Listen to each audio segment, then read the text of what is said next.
కోట్ల మంది గుండెల్లో ధైర్యమనే జెండా నాటి అండగా నేనున్నాను అని చెప్పేవాడే సైనికుడు.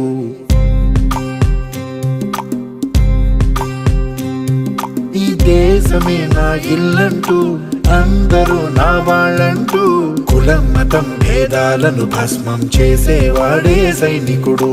చెడు జరగని పగ పెరగని బెదరని గని సైనికుడు, అగు పెరుగని రక్షణ బలి చెదరని ముని సైనికుడు. మన యుధాలు ఎన్నెదురైనా ప్రాణాన్ని ఎదురు పంపేవాడు ఒకటే ఒకడు.